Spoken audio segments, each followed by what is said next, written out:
Well hello everyone, my name is Rohan Khanna and welcome to my YouTube channel. आज हम लोग बात कर रहे हैं सीबीएसई इकोनॉमिक्स का एक बहुत ही इम्पोर्टेंट पार्ट का, जहां पर इंडियन इकोनॉमी में जितने भी डेट्स हैं, जैसे आप जानते हैं कि आपका सिलेबस दो पार्ट में डिवाइडेड है।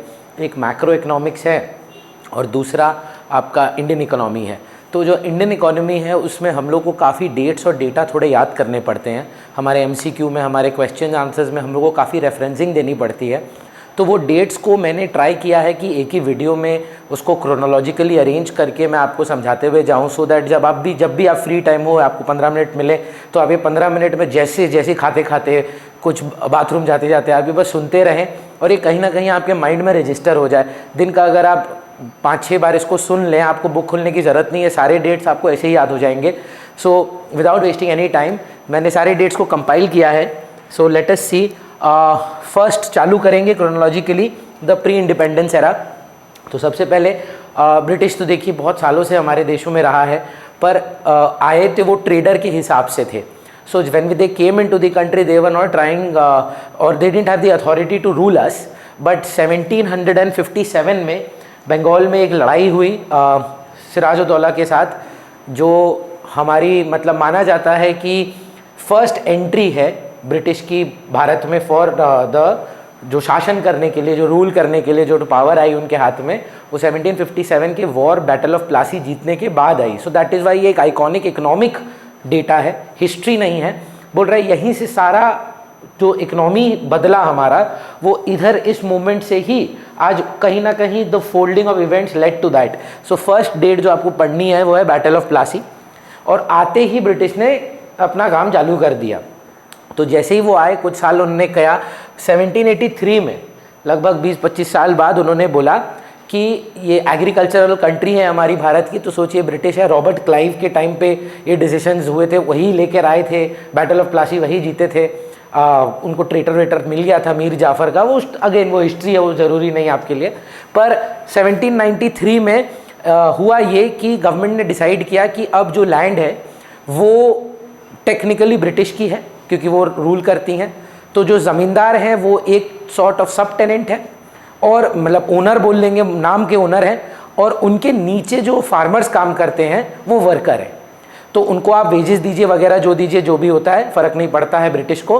1/10 और 9/10 मतलब एक्चुअली थोड़ा उससे ज़्यादा ही था, मतलब 90% जो भी पैसा होगा वो ब्रिटिश गवर्नमेंट को मिलेगा और 10% जो है वो ज़मींदारों को मिलेगा। अब ज़मींदार क्या करेगा, उस 10% से फार्मर को देगा। तो आप इमेजिन कर सकते हैं फार्मर को कुछ मिला ही नहीं।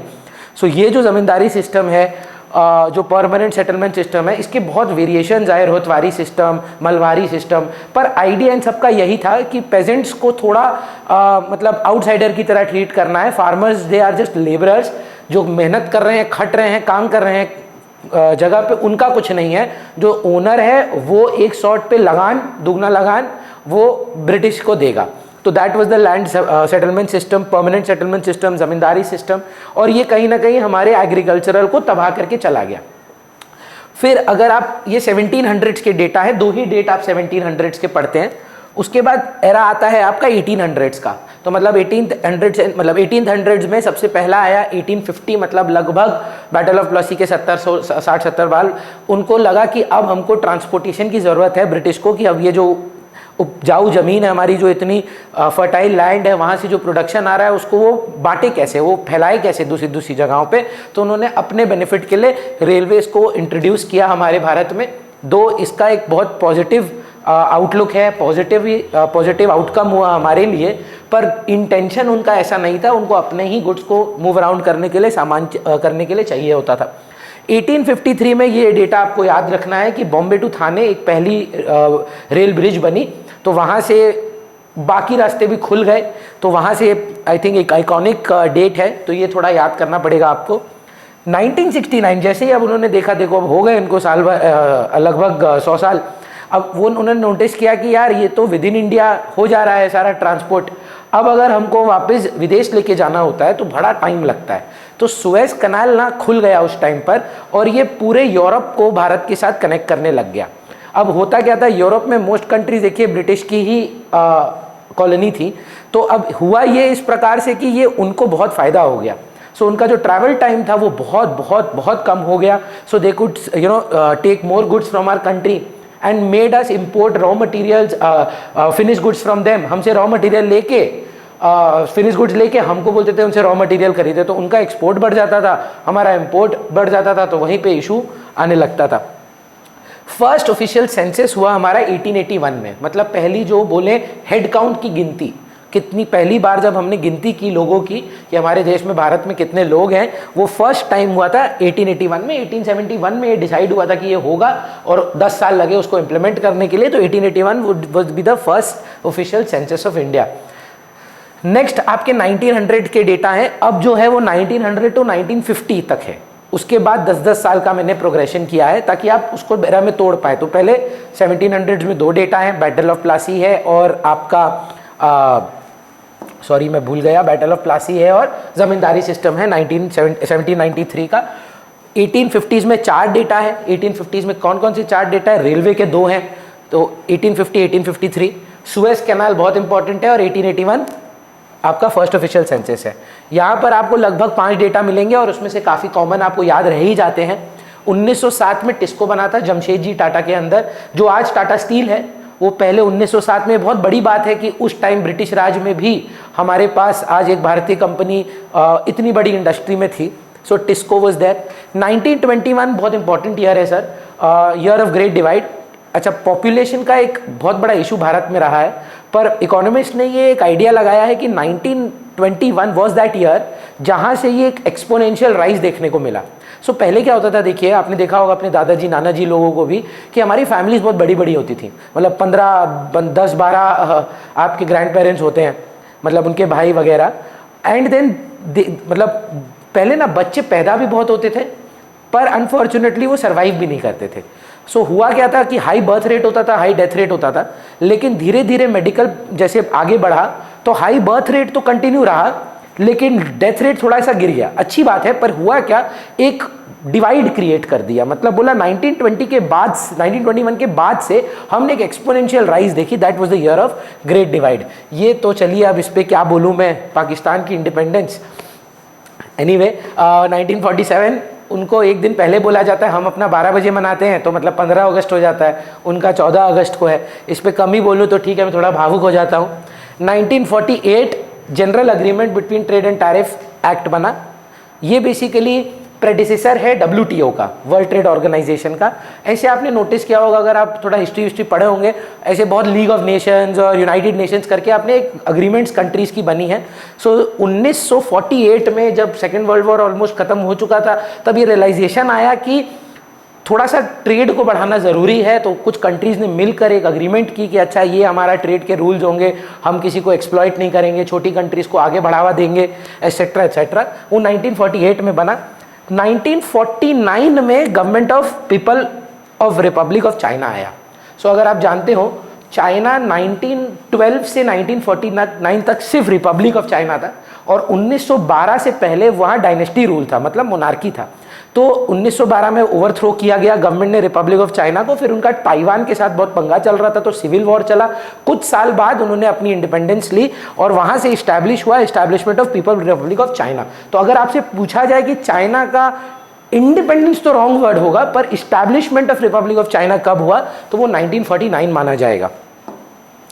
अब अगर आप 1950s में आए तो अब भारत बढ़ रहा था, साथ में चाइना भी बढ़ रहा था, साथ में पाकिस्तान भी बढ़ रहा था. तो काफ़ी डेट्स आ जाते हैं, काफ़ी आइकॉनिक चीज़ें हुई हैं इस एरा में.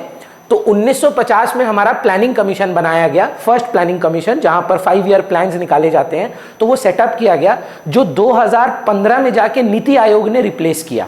तो 1950 में प्लानिंग कमीशन बना. उनके चेयरमैन हमेशा प्राइम मिनिस्टर ही रहेंगे, जो भी उस टाइम पे प्राइम मिनिस्टर रहेंगे वही माना जाएगा कि प्लानिंग कमीशन के चेयरपर्सन हैं.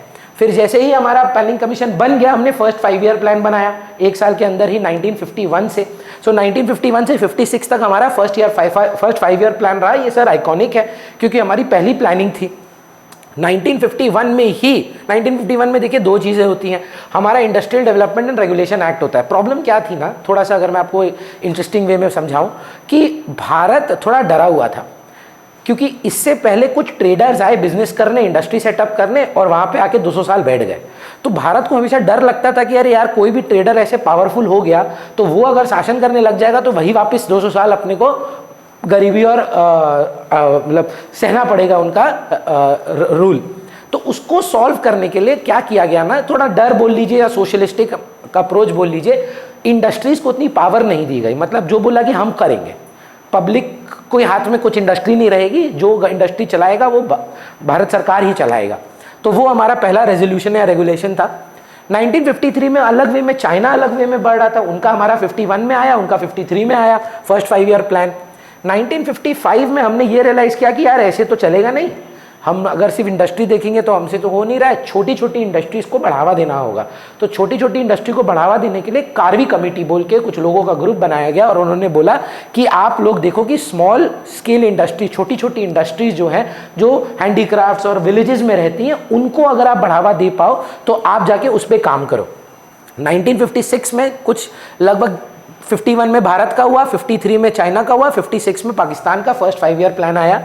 56 में हमने थोड़ी अपनी पॉलिसी को चेंज किया। This is known as the first actually second industrial policy resolution. First policy resolution actually 1948 में थी, तो 1948 वाली तो फेल हो गई थी। तो 1956 में सेकंड इंडस्ट्रियल पॉलिसी, जो IPR एक्ट भी कहलाता है, इस इंडस्ट्रियल पॉलिसी रेजोल्यूशन एक्ट, जहां पर हमने उसको 3 शेड्यूल में तोड़ा। शेड्यूल A कंपनीज में नाम दिया जो सिर्फ गवर्नमेंट देखेगा।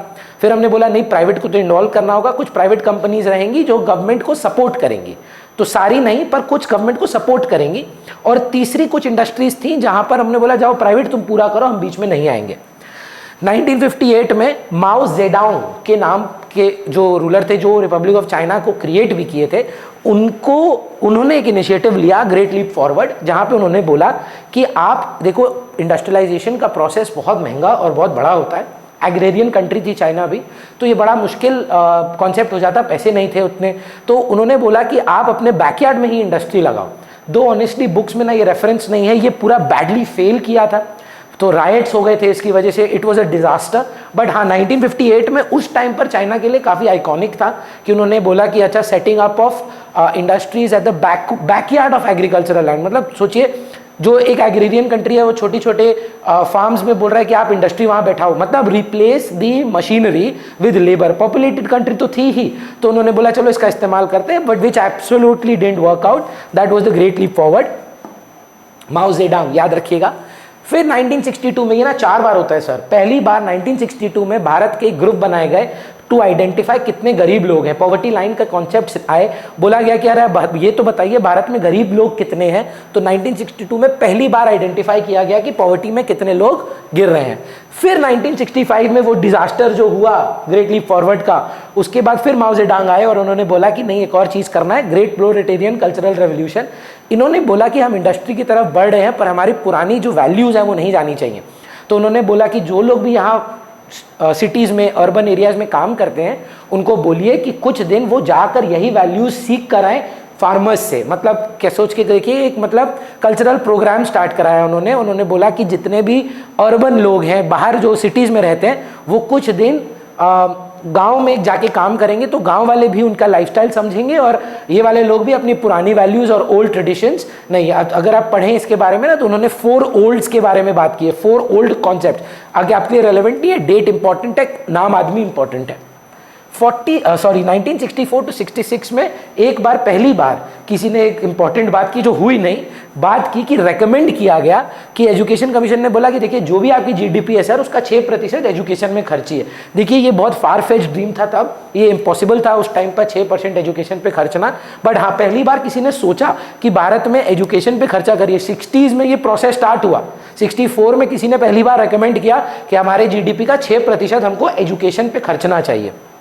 66 में आप जानते ही होंगे, green revolution, use of high yielding variety crops and better techniques का फर्स्ट फेज आया। 2 फेजेस में डिवाइडेड है। 60s के लेटर स्टेजेस में फर्स्ट फेज है और 70s में सेकेंड स्टेज है। फर्स्ट स्टेज में बहुत ही सुपर ग्रोथ देखा गया, पर कुछ स्टेट्स तो भी नई टेक्निक से इंप्लीमेंट नहीं कर पाई, तो उतना ग्रोथ सेकेंड स्टेज में नहीं आया। पर first phase of green revolution जो था वो 1966 में था। 1969 में अराउंड लगभग, जितना मेरे को याद है, 12 बैंक जो थे उनको नेशनलाइज किया गया था। इंदिरा गांधी जी ने, मतलब जो 1991 में हुआ उसका उल्टा, प्राइवेटाइजेशन नहीं किया। पहले कुछ बैंक्स प्राइवेट लोग ओन करते थे, बिरलाज ओन करते थे, टाटाज ओन करते थे, उन्होंने बोला ये बैंक आप ओन नहीं कर सकते, ये स्टेट रन होंगे, गवर्नमेंट ओन करेगा ये बैंक्स, तो private people will not be lending money to people. तो nationalisation of banks first time किया गया। तो आप 60s में देखिए काफ़ी डेटा है, 1 2 3 4 5, जिसमें मेरे को लगता है प्रोलेटेरियन कल्चरल रेवोल्यूशन सबसे ज़्यादा इंपॉर्टेंट है, और first phase of green revolution और नेशनलाइजेशन ऑफ बैंक्स। ये जो नेक्स्ट एरा आता है 70s का, ये काफ़ी इंपॉर्टेंट है। अगर मतलब ऑब्वियसली आप 12th में हैं तो आपके पेरेंट्स उस टाइम पे अच्छे खासे मतलब बड़े हो चुके होंगे, तो ये उनके सामने भी अगर आप डिस्कस करें ना, वो आपको और डिटेल बता पाएंगे। बुक्स में उतनी इन्फॉर्मेशन नहीं होगी जितना जिन्होंने ये देखा है। सो उस टाइम पर अर्ली 1970s में क्या हुआ, पाकिस्तान ने बोला कि जो कैपिटल गुड्स हैं, जो मशीन वाले गुड्स हैं, बड़ी बड़ी जो इंडस्ट्रीज हैं, उनको नेशनलाइज, भारत वहाँ बैंक्स को नेशनलाइज कर रहा था, और पाकिस्तान 1970s में, अर्ली 1970s में कैपिटल गुड्स इंडस्ट्री को नेशनलाइज करा था। मतलब प्राइवेट लोगों से लेके गवर्नमेंट खुद वो करा था। बोला जाता है, हम पाकिस्तान की इकोनॉमी तो नहीं पढ़ते हैं, कि ये पाकिस्तान एक ब्लंडर कर रहा था। क्यों? क्योंकि जब प्राइवेट इंडिविजुअल्स कोई चीज़ चलाते हैं तो प्रॉफिट में चलाते हैं, और गवर्नमेंट जो है वो सोशल मोटिव से करता है, तो वहीं पर इंडस्ट्री थोड़ा सा लैग कर गया उनका। 1970 में भारत में एक बहुत बड़ी चीज़ हुई। अगर आप मास्टर शेफ देखते हैं, हर 2 मिनट में आप देखेंगे अमूल प्रेजेंट्स मास्टर शेफ। तो 1970 में एक वाइट रेवोल्यूशन हुआ, जहाँ पर एक कोऑपरेटिव का सेटअप किया गया, जो अमूल आप जानते हैं, पर that was also known as the white revolution, also known as operation flood. It was started by NDDB, National Dairy and Distribution Board, and उनको मतलब लीड किए थे मिस्टर वर्गीस क्यूरेन। तो ये सर बहुत ज़्यादा इंपॉर्टेंट है आपके एग्जाम के लिए। Started by NDDB by under the leadership of Verghese Kurien, operation flood या वाइट रेवोल्यूशन। ये तो आप जानते ही हैं, गुजरात से शुरू हुआ कि चीज़ आज कहाँ पहुँच गया है, आपके घर घर तक दूध पहुँचता है एक दिन में। 1974 में पोल्यूशन कंट्रोल बोर्ड पहली बार आया। तो ये इन्वायरमेंट बोल के एक चैप्टर है आपका सस्टेनेबल डेवलपमेंट का, ये उसके लिए काफ़ी, ये और मॉन्ट्रियल प्रोटोकॉल, ये 2 डेट बहुत इंपॉर्टेंट है आपके सस्टेनेबल डेवलपमेंट के चैप्टर के लिए। पोल्यूशन कंट्रोल बोर्ड पहली बार, तो सोचिए 70 में आके पहली बार ये रियलाइजेशन नहीं कि थोड़ा इन्वायरमेंट को देखने के लिए एक पोल्यूशन कंट्रोल बोर्ड होना चाहिए। 2 अक्टूबर 1975 गांधी जी के जन्मदिन के दिन इंटीग्रेटेड चाइल्ड डेवलपमेंट स्कीम आया। यहाँ पर बोला गया कि देखिए जितने भी हमारे बच्चे हैं उनको खाना, न्यूट्रिशनल नीड्स, मेल नरिशमेंट, ये जो भी वो सफ़र कर रहे हैं सब चीज़ों से, उनको ये मिलना चाहिए। सो हमने बोला कि उनकी पढ़ाई, उनको खान पीन, उनका न्यूट्रिशन जो है वो integrated child development scheme Bharat में पहली बार लॉन्च की गई। 1978 में चाइना का रिफॉर्म हुआ, जहाँ पे न्यू इकोनॉमिक पॉलिसीज उन्होंने लगाई, और 1 साल बाद ही उनकी आइकॉनिक 1 चाइल्ड पॉलिसी थी। अब 1 चाइल्ड पॉलिसी चाइना में बहुत क्रिटिसाइज भी की गई थी, लेकिन आई थिंक आज जो चाइना ने अपनी पॉपुलेशन कंट्रोल की है वो इसी हिसाब से की है। तो मतलब मान लीजिए अगर आपके 1 से ज़्यादा बच्चे होते ना, तो मतलब आपको जॉब से निकाल दिया जा सकता था, आपको मतलब मान लीजिए यूनिवर्सिटी में एडमिशन नहीं मिलती थी। तो 1 चाइल्ड पॉलिसी वॉज कि एक फैमिली का एक ही बच्चा होना चाहिए, अगर उससे ज़्यादा it was look down upon in China. 1975 में सेकेंड टाइम हुआ, देखिए पहली बार भी हुआ था जहाँ पे हमने पुअर पीपल को आइडेंटिफाई करने के लिए रखे थे। 1979 में टास्क फोर्स फिर निकाली गई जो बोले गए identify the poor people in our country, ये 2 बार और होगा। 1980s में अगर हम लोग आए तो सबसे पहले मोस्ट इंपॉर्टेंट डेट है ये sir, national bank for agriculture and rural development, NABARD का एस्टेब्लिशमेंट हुआ, बैंकिंग की सबसे highest authority towards agricultural. Highest authority तो देखिए आरबीआई ही रहेगी, पर एग्रीकल्चर को प्रमोट करने के लिए, एग्रीकल्चरल बैंकिंग को प्रमोट करने के लिए 1982 में, वो भी 12 जुलाई 1982, ये डेट याद रखना है, नाबार्ड को बनाया गया। फिर 1986 में इन्वायरमेंट प्रोटेक्शन, एक पोल्यूशन कंट्रोल बोर्ड बना था 70s में। अब 86 में आके उन्होंने इन्वायरमेंट प्रोटेक्शन एक्ट को लागू किया, जहाँ पे इन्वायरमेंट को बचाने के सारे हमारी जो अप्रोचेस थी उनको देखा गया। और उसके बाद 1988 में, 78 में चाइना ने किया था याद है रिफॉर्म, 88 में पाकिस्तान, 91 में हम करेंगे। अभी पाकिस्तान हमसे पहले करेगा, पाकिस्तान में जो रिफॉर्म्स आएंगे इकोनॉमिक पॉलिसी के। और 89 और 2005 में फिर आइडेंटिफिकेशन ऑफ पुअर पीपल, तो 4 बार पुअर पीपल को हमने आइडेंटिफाई किया है, पॉवर्टी लाइन को एस्टैब्लिश किया है। अगर आप 90s में आए, यहाँ पर काफ़ी कुछ होता है, क्योंकि obviously 90s is the era of India, बोला जाता है 90s के बाद से ही भारत अपना बूम पकड़ा है। So 1991 to 2003 golden revolution, horticulture and honey, इसका उत्पाद मतलब भयंकर तरीके से हमने इसकी ग्रोथ देखी, और हम बहुत एक्सपोर्ट भी करने लगे, क्योंकि तब तक हमारा LPG आ चुका था, so that is known as the golden revolution. 1992 9 हो गया आपका सितंबर, 17 सितंबर 1992 में इंडिया ने मॉन्ट्रियल प्रोटोकॉल को साइन किया। मॉन्ट्रियल प्रोटोकॉल क्या था? बहुत सारी कंट्रीज ने मिलकर डिसाइड किया कि देखिए एनवायरनमेंट तो सबका है, कोई देश का नहीं, ऐसा तो नहीं होगा कि सिर्फ भारत के ऊपर का ओजोन लेयर डिप्लीट होगा तो ओवरऑल ही सब डिप्लीट हो जाएगा। तो इसीलिए सारी कंट्रीज ने मिल के डिसाइड किया कि ये कुछ रूल्स हैं ये एनवायरनमेंट को प्रोटेक्ट करने के लिए कि आप ये जो आप CFC गैसेज निकाल रहे हैं या क्लोरोफ्लोरोकार्बन्स है सॉरी, वो सारे को आप एक कम मात्रा में इस्तेमाल करें, एक लिमिट रखें कि इसके बियॉन्ड नहीं जा सकता। तो भारत उसका एक मेंबर बना। लंदन अमेंडमेंट के बाद तो बहुत बार अमेंडमेंट 4-5 बार अमेंड हुआ है ये मॉन्ट्रियल प्रोटोकॉल। तो लंदन अमेंडमेंट के बाद हमने इसको साइन किया, तो मतलब we agree to the London amendment as well. 1995 में नेशनल सोशल असिस्टेंस प्रोग्राम किया गया। अगर आपको पूछा जाए ये ओल्ड पीपल, विडोज और मतलब डिसेबल्ड पीपल के लिए ये गवर्नमेंट ने स्कीम निकाली कि जो भी गरीब है या जो गरीब मतलब जनरल गरीब नहीं, जो बहुत बूढ़े हैं, विडोड हैं और या कोई तरीके से डिसेबल्ड है, स्पेशली एबल्ड है, तो उनके लिए हम ये स्कीम निकालेंगे। 1995 में GATT जो आपने देखा होगा 1958 में बना था, वो 1948 में सॉरी, वो रिप्लेस होता है वर्ल्ड ट्रेड ऑर्गेनाइजेशन से। करेंटली मेंबर्स बस जान के रखिए 164 कंट्रीज हैं जो आज WTO के मेंबर्स हैं। ये मेरे को लगता है ना बहुत इंपॉर्टेंट है। हम हमेशा क्रेडिट दे देते हैं यहाँ पर जो करेंट गवर्नमेंट्स और जो 2008 में हमारे राइट टू एजुकेशन आता है, पर एक्चुअली पहली बार किसी ने जो आइडेंटिफाई किया कि 6 साल से 14 साल तक के बच्चों की एजुकेशन एक राइट होना चाहिए, वो कमिटी ने सजेशन दी। सोचिए 1998 में सजेशन दी गई थी और राइट टू एजुकेशन आता है लगभग 20 साल बाद। एनीवे हम लोगों को जानना है कि पहली बार कमिटी ने क्या सजेशन दी थी कि 6 से 14 साल की उम्र तक जितने भी बच्चे हैं उनकी एजुकेशन फ्री होनी चाहिए। तो तापस मजूमदार कमिटी एक और थी, अगर आपको याद हो, कार्वी कमिटी, जो स्मॉल स्केल इंडस्ट्रीज में काम की थी। ये जो कमिटी बनाई गई, ये बनाई गई फॉर राइट टू एजुकेशन। हुआ नहीं वो अब इम्प्लीमेंट, सजेशन आया था इनका। फिर अगर आप 2000s में आए, 2000 में तो बड़ा कुछ होता है। 2004 में पहला बार आता है national food for work programme. ये ना बहुत बढ़िया अप्रोच था। 2004 में मनमोहन सिंह जी ही इनको इम्प्लीमेंट किए थे। तो उन्होंने बोला कि देखिए जितने भी गरीब लोग हैं, सेंट्रल गवर्नमेंट क्या करेगा, आप अगर काम करना चाहते हैं तो आप हमको बोलिए कि आप लिस्ट करिए हमारे साथ, आपको हम फ्री में खाना और वेज दोनों देंगे। हाँ, पर ये हम खाना भिजवा देंगे, स्टेट का काम होगा इसका डिस्ट्रीब्यूशन का। तो जो पैसा मतलब गवर्नमेंट जो देगा, सेंट्रल गवर्नमेंट, वो पहुंचा तो देगा आप तक, पर स्टेट को बांटने का रिस्पॉन्सिबिलिटी रहेगा। ये ना 2005 में मर्ज हो गया मनरेगा के साथ।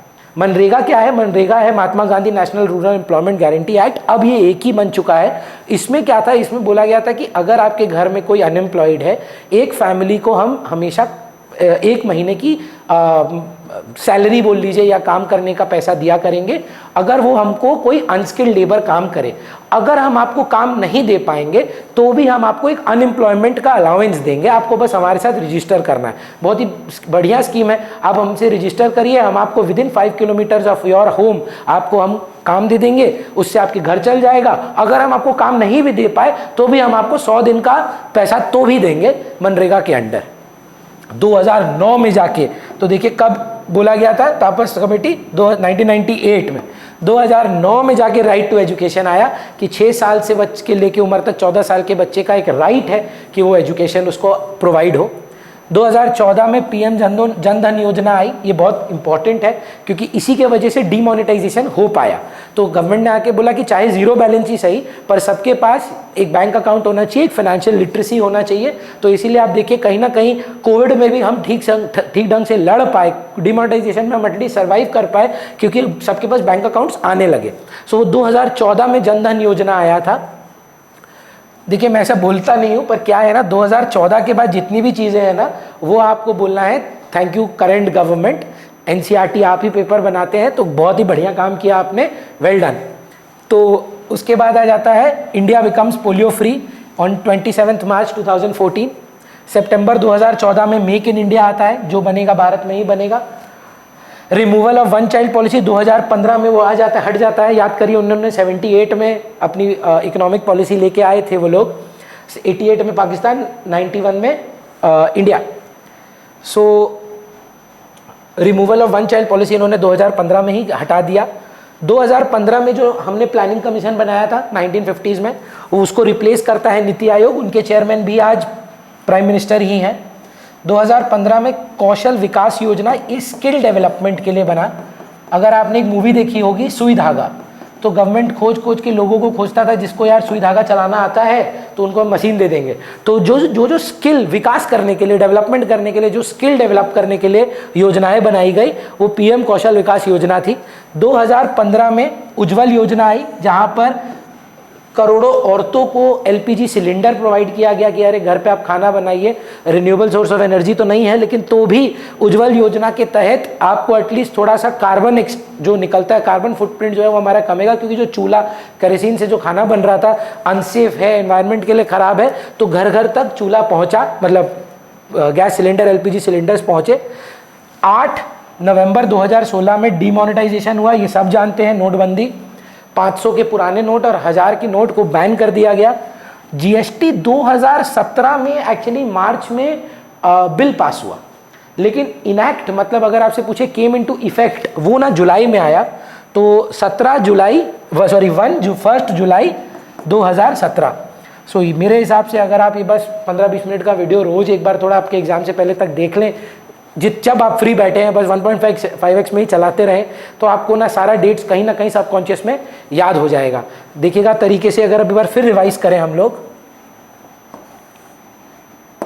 1757 में बैटल ऑफ प्लासी बोला जाता है the first time British came into India. 1793 में जमींदारी सिस्टम को इम्प्लीमेंट किया जो एग्रीकल्चर को तबाह करके रख दिया। रेलवेज आया 1850 में। 53 में पहला ब्रिज बना, रेल ब्रिज बना। 1869 में सुएज कैनाल खुला जो पूरा ट्रेड को चेंज करके रख दिया। पहली बार हमने गिनती की फर्स्ट ऑफिशियल सेंसस की 1881 में। 1907 में Tata iron and steel company, now Tata steel. 1921 में पहला ईयर ऑफ ग्रेट डिवाइड था, जहाँ पे पॉपुलेशन की एक्सप्लोजन को स्टार्ट करते हुए देखा हमने। पाकिस्तान की इंडिपेंडेंस, इंडिया की इंडिपेंडेंस। 1948 में गैट बना। 1949 में establishment of Republic of China आया। 50s में जाए तो सेटअप ऑफ प्लानिंग कमीशन। 51 में फर्स्ट ईयर प्लान। 51 में इंडस्ट्रियल डेवलपमेंट पहला। 53 में फर्स्ट 5 ईयर प्लान चाइना का। 55 में Karbi committee for small scale industry. 1956 में first year 5 plan of Pakistan. 1956 में सेकंड इंडस्ट्रियल पॉलिसी रेजोल्यूशन। 3 भाग, शेड्यूल ए, शेड्यूल बी, शेड्यूल सी। 1958 में माओ जेडोंग ने ग्रेट लीप फॉरवर्ड बोला, इंडस्ट्री को एग्रीकल्चरल के बैकयार्ड में लेके जाओ। 62 में स्टडी ग्रुप बनाया गया पहली बार गरीब आदमी को पढ़ने के लिए। 1965 प्रोलेटेरियन कल्चरल रेवोल्यूशन, यहाँ के लोगों को गांव में जाके काम करने बोलो ताकि कल्चरल एक्सचेंज हो। 1964 से 66 में पहली बार बोला गया कि 6% जीडीपी का आपको एजुकेशन पे स्पेंड करना है। First phase of green revolution 1966। 1969 nationalisation of banks. Capital goods industry nationalised in Pakistan in early 1970s। White revolution by NDDB, doctor Verghese Kurien. 1974 first time pollution control board. 1975 में इंटीग्रेटेड चाइल्ड डेवलपमेंट स्कीम, जहाँ पर बोला गया कि बच्चों की जो मैल न्यूट्रिशमेंट या बच्चों को जो खाना ढंग से नहीं मिलता है, एजुकेशन नहीं मिलता है, सब उसका ध्यान रखिए। 1978 में चाइना ने रिफॉर्म्स निकाले। 1979 में वन चाइल्ड पॉलिसी इंप्लीमेंट हुई जो 2015 में जाके हटी। 1979 में दूसरी बार टास्क फोर्स निकाला गया पॉवर्टी नंबर ऑफ पीपल निकालने के लिए। 1982 में नाबार्ड बना, national bank for agriculture and rural development. 86 में प्रोटेक्शन एक्ट आया एनवायरनमेंट का, पाकिस्तान ने रिफॉर्म किए। 88 में, 89 और 2005 में फिर से वो गरीबों लोगों को काउंट किया गया। गोल्डन रेवोल्यूशन एरा जो हमारा 1991 से 2003 तक चला, जो हॉर्टिकल्चर और हनी के लिए था। 1992 में इंडिया ने मॉन्ट्रियल प्रोटोकॉल किया जो बाकी देशों के साथ एनवायरनमेंट को प्रोटेक्ट करने के लिए था। 1995 में नेशनल सोशल असिस्टेंस प्रोग्राम आया जो ओल्ड, विडोड और डिसेबल्ड लोगों के लिए था। 1995 में WTO गैट को रिप्लेस करता है जो बना था पहले। 164 कंट्रीज हैं करंटली उसमें। Tapas Majumdar committee right to education का पहला जो निर्माण था इन्हीं का था। फिर 2000 में हम वापस आए। 2004 में हमने national food for work programme बनाया। सेंट्रल गवर्नमेंट ने बोला हम आप तक खाना पहुंचाएंगे, आप गरीबों में बांटिएगा, जो भी काम के लिए ऑफर करें अनस्किल्ड लेबर के लिए, जो मनरेगा में मर्ज हो गया 2005 में। जहाँ पर अगर आपके पास काम है तो हम आपको फैमिली को सपोर्ट करेंगे, नहीं काम है तो भी हम आपको एक अनएम्प्लॉयमेंट बोनस देंगे। राइट टू एजुकेशन जो है 2009 में इम्प्लीमेंट हुआ, 2014 में जनधन योजना, बैंक अकाउंट सबके लिए, फाइनेंशियल लिटरेसी बढ़ाने के लिए। 2014 में 27 मार्च इंडिया बिकम्स पोलियो फ्री। सितंबर 2004 में मेक इन इंडिया आया। 2015 में वन चाइल्ड पॉलिसी जो चाइना ने 1979 में लगाई थी हटाई। 2015 में प्लानिंग कमीशन अबॉलिश किया गया और नीति आयोग उसको रिप्लेस किया। कौशल विकास योजना स्किल डेवलपमेंट के लिए 2015 में आया। उज्ज्वल योजना एलपीजी सिलेंडर्स घरों तक पहुंचाया 2015 में। डीमोनेटाइजेशन 8 नवंबर 2016। जीएसटी का एक्ट पास हुआ मार्च में, 27 मार्च 2016, उसी के जुलाई में वहाँ वो इफेक्ट पे आ गया। आई होप आप ये अच्छे से देखें। Thank you so much for watching, all the best.